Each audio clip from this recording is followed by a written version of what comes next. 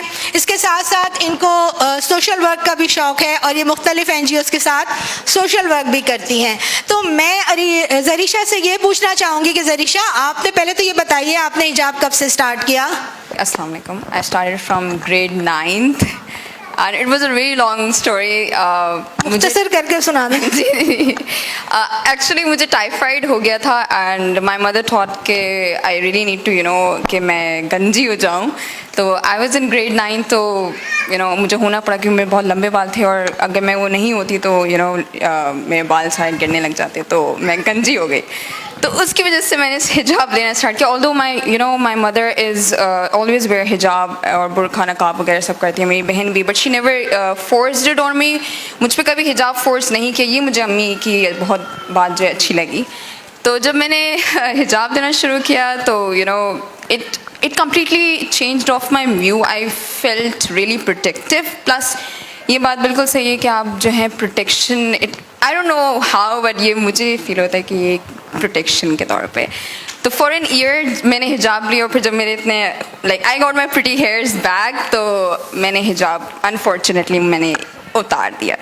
لیکن ایک ہفتے میں I really got that feeling that no, I really need to put it on. اور ماشاء اللہ سے اس دن سے میں نے جو یہ پلیج کیا اللہ سبحانہ و تعالیٰ سے کہ I'll continue taking hijab. ہماری دعا ہے اللہ تعالیٰ آپ کو اس میں مزید آگے بڑھائے, استقامت دے.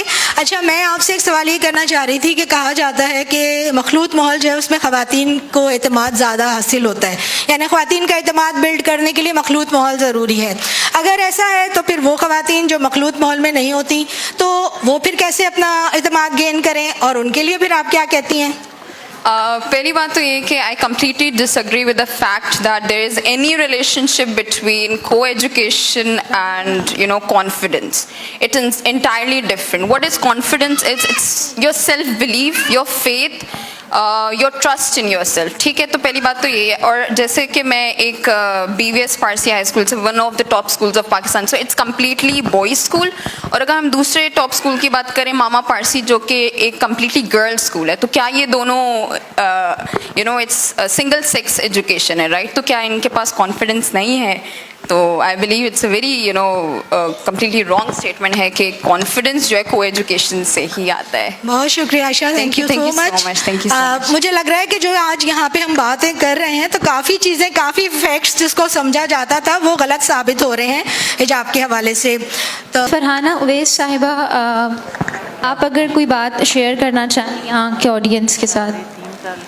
بہت دیر سے سن رہی ہوں, ماشاءاللہ سب بڑا اچھا اپنا تجربہ بیان کر رہے ہیں کہ حجاب جو ہے یہ ایک پروٹیکشن ہے, حقیقت ہے حجاب ایک پروٹیکشن ہے اور لینا چاہیے تمام مسلمان بچیوں کو. اس میں ان کے جو گھر کا ماحول ہے وہ یقیناً ایسا ہونا چاہیے, اساتذہ کرام سے ان کو یہ سب کچھ ملتا ہے. لیکن یہ تمام جو باتیں ہو رہی ہیں, اور میں اس کے ساتھ ساتھ جب اپنے کاموں کو دیکھتی ہوں, کیونکہ میں نے تقریباً 25 سال ہو گئے مجھے میڈیا میں, اس سے کچھ زیادہ ہی بلکہ ہو گئے ہوں گے. میں نے ہمیشہ ایسے پروگرامز کرنے کی کوشش کی ہے جس میں اخلاقی تربیت جو ہے اس پر زور دیا ہے. اور آج بھی جب میں بات کرتی ہوں تو میری کوشش یہ ہوتی ہے کہ انسان کا اخلاق سب سے پہلے بہتر کیا جائے، کیونکہ جب آپ ایک اچھے انسان بن جاتے ہیں اور آپ کی آنکھوں میں حیا پیدا ہو جاتی ہے تو پھر یہ خواتین کی طرف بری نظر اٹھانے کی ضرورت ہی نہیں ہوتی. تو میں سمجھتی ہوں آج جب میں پیچھے مڑ کے دیکھتی ہوں تو شاید 1% کہیں کوئی فائدہ ہوا ہو کسی کو، لیکن معاشرے میں جتنی تیزی کے ساتھ بگاڑ پیدا ہوا ہے، نہ تو میڈیا اور نہ ہی ممبر اپنا حق ادا کر سکا ہے. اور میں سمجھتی ہوں کہ اب ایک بہت بڑی ذمہ داری جو ہے وہ قانون کی رہ گئی ہے، صرف کہ قانون میں اتنی ایمانداری کے ساتھ، سختی کے ساتھ اس کو برتا جائے کہ پھر یہ تمام جو فحاشی پھیلی ہوئی ہے اس وقت معاشرے میں اس کو ختم کیا جا سکے. آخر یہ کیوں ہے کہ زینب بل پاس ہو جاتا ہے لیکن اس کے باوجود روزانہ 12 لڑکیوں کا ریپ ہو رہا ہے؟ ایسا کیوں ہو رہا ہے؟ اس کا مطلب ہے کہ قانون کمزور ہے. ہمارے قانون میں بہت ساری خامیاں ہیں. ایک تو ڈیلے آف جسٹس اتنا زیادہ ہے کہ اس کا جو ایک امپیکٹ ہے وہ ختم ہو جاتا ہے. اتنی زیادہ پیشیاں ہوتی ہیں، اتنے زیادہ اس میں بہانے ہیں، اتنے چور دروازے ہیں کہ ہر چور کو باہر نکلنے کا موقع مل جاتا ہے. بڑے بڑے مفتیان کرام جن کے نام چل رہے ہیں آج کل، ان کو بھی باہر بھاگنے کے موقع مل رہے ہیں. تو یہ تمام کام جو ہم اپنی اپنی جگہ پر کر رہے ہیں، جماعت اسلامی بڑا اچھا کام کر رہی ہے، سالوں سے کر رہی ہے. ہو سکتا ہے 1% کسی کو فائدہ ہو گیا ہو، لیکن اب جس فیز میں میں ہوں یا میں جس طرح سے معاشرے کو دیکھتی ہوں، میں سمجھتی ہوں کہ چاہے وہ اساتذہ کرام ہوں، چاہے وہ والدین ہوں، اور میڈیا کا کردار ہو، یہ تمام چیزیں فیل ہو گئی ہیں. اور کیوں فیل ہو گئی ہیں؟ کیوں پیسہ اتنا امپورٹنٹ ہو گیا ہے؟ کیوں یہ فحاشی اتنی امپورٹنٹ ہو گئی ہے کہ جب تک کوئی خاتون جو ہیں وہ بال کھول کے نہیں جائیں گی ان کو میڈیا میں پروگرام نہیں ملے گا، جب تک وہ ٹائٹ جینز پہن کے نہیں جائیں گی وہ مارننگ شو میں نہیں بیٹھ سکتی ہیں. اور اسی طرح سے جب ہم بات کرتے ہیں کہ کوئی خرابی پیدا ہو رہی ہے معاشرے میں، اور جب اس برائی کو دور کرنے کے لیے ہم کورٹ میں جاتے ہیں تو وکیل اور ججز، مجھے بڑے افسوس سے کہنا پڑتا ہے کہ ہمارا نظام بہت زیادہ بگاڑ اس میں پیدا ہو چکا ہے، بہت خامیاں پیدا ہو چکی ہیں. میں تو صرف دعا کرتی ہوں اب جب میں اپنے معاشرے میں سب چیزوں کو دیکھتی ہوں کہ پروردگار کچھ ایسا نظام ہمارا جو ہے وہ بن جائے قانون کا کہ جب کوئی عورت، جیسے کہ پچھلے دنوں ایک قانون بنا تھا کہ اگر شوہر آپ کے اوپر کوئی سختی کرتا ہے یا زیادتی کرتا ہے یا آپ کی پٹائی کرتا ہے تو آپ پولیس اسٹیشن جائیں، اور خواتین پولیس اسٹیشن باقاعدہ بنائے گئے تھے، وہاں جا کے شکایت کریں، وہاں آپ کے شوہر کو بلایا جائے گا، اس کو سمجھایا جائے گا، ڈانٹا بھی جائے گا وغیرہ وغیرہ. جتنی خواتین تھانوں میں گئیں ان کے شوہروں نے واپس آ کر ان کو طلاق دے دی. تو کیا فائدہ ہوا ایسے قانون کا؟ پولیس میں جانے کے بجائے کوئی اور طریقہ اختیار کرنا چاہیے تھا، کوئی اور ذریعہ ہونا چاہیے تھا. جیسے وہ پہلے بڑوں کی کچھ بیٹھکیں ہوتی تھیں، اس طرح ہر جگہ، ہر ادارے، ہر علاقے میں کچھ ایسے لوگوں کو، بزرگوں کو بلانا چاہیے تھا کہ وہ بچی وہاں جا کر اس طرح سے بات کرے کہ اس کا بھی پردہ رہے اور اس کے شوہر کا بھی پردہ رہے. وہ اس کو محبت سے بلا کے اور بچوں کی طرح سمجھائیں تو ایک تربیت کا پہلو نکل آئے، نہ اس کو وہ اپنے آپ کو فیل کرے کہ میری تو بے عزتی ہو گئی، مجھے تھانے میں بلا کے مارا گیا، پیٹا گیا. تو ظاہر ہے وہ کیسے اپنی بیوی کو پھر دوبارہ آ کے عزت دے گا؟ ہمارے ہاں میں سمجھتی ہوں بڑوں کو بھی سمجھانے کی ضرورت ہے. نہ تو اس وقت والدین کو یہ پتہ ہے کہ بچوں کی تربیت کیسے کرنی ہے، نہ اساتذہ کو یہ پتہ ہے کہ بچوں کو کیسے لے کے چلنا ہے. آپ بلیو کریں، ایک بڑی انسٹیٹیوٹ میں جہاں میری بچی پڑھتی تھی، ابھی میں نام نہیں لوں گی، وہاں پہ ٹیچر 15-20 منٹ کے بعد کلاس روم سے اٹھ کے چلی جاتی تھیں اور یہ کہا کرتی تھیں کہ جتنے پیسے ملتے ہیں اتنے ہی پڑھائیں گے، اس سے زیادہ تو ہم نہیں پڑھا سکتے. میں نے ایسے اساتذہ کرام اپنی زندگی میں نہیں دیکھے تھے. میرا تعلق پنجاب سے رہا ہے اور میں نے کرسچن کالج سے پڑھا ہے، کنیڈ کالج میں، لیکن وہاں پر بھی ایسے اساتذہ کرام تھے کہ جب ہمارے چہرے پہ اداسی ہوتی تھی تو ہمیں بٹھا کے پوچھتے تھے کہ بیٹا کیا بات ہے، گھر میں کوئی ایسی بات تو نہیں ہوئی، ہم سے شیئر کرو. پھر وہ اس کا حل بتاتے تھے. تو ایسی بے شمار چیزیں میں سمجھتی ہوں کہ جن کو بتانے کی ضرورت ہے، سمجھانے کی ضرورت ہے. جزاک اللہ فرحانہ بہن، بہت اچھی بات کر رہی ہیں. میں ان تمام اپنی مہمانوں سے بہت معذرت کہ جنہوں نے ہاتھ کھڑے کیے تھے ان تک نہیں پہنچ پائی، کیونکہ ٹائم بہت محدود ہے اور ٹائم کے ساتھ چلنا پڑتا ہے. اور ابھی ہماری جو اب تک کی گفتگو ہوئی اور اس پہ جو زاویہ نگاہ سب کا سمجھ آیا ہمیں، وہ یہی ہے کہ سب مضطرب ہیں، سب پریشان ہیں معاشرے کے اخلاقی حالات پر، اور سب کچھ کرنا چاہتے ہیں. تو اس کے لیے جیسے ابھی ہمارے مہمانوں نے بتایا کہ ہمیں بحیثیت والدین، بحیثیت استاد، بحیثیت قانون دان، بحیثیت حکمران، ہر حیثیت میں ہمیں اپنی غلطیوں کو چیک کرنا ہوگا، غلطیوں کو تسلیم کرنا ہوگا، اور پھر ہمیں اپنے معاشرے کی بہتری کے لیے اس تہذیب کی طرف واپس پلٹنا ہوگا جو اسلامی تہذیب ہے، جو الہامی تہذیب ہے، جو سمجھاوی تہذیب ہے جس کے اندر الفاظ بھی حجاب میں ہیں, جس کے اندر لباس بھی حجاب میں ہے, جس کے اندر قوانین بھی حجاب میں ہیں, جس کے اندر سب کی پرائیویسی محفوظ ہے, جس کے اندر سب کی جان و مال محفوظ ہے. اس امید کے ساتھ بس آپ سے اجازت چاہوں گی کہ رات کے اندھیرے میں دن کی روشنی بھی ہے. ہمیں یہ امید ہے کہ انشاءاللہ دن کا سورج روشن طلوع ہوگا. اجازت دیجیے ہم سب کو, ہم دونوں کو. اللہ حافظ. جزاک اللہ عالیہ صاحبہ اور عائشہ فہیم صاحبہ.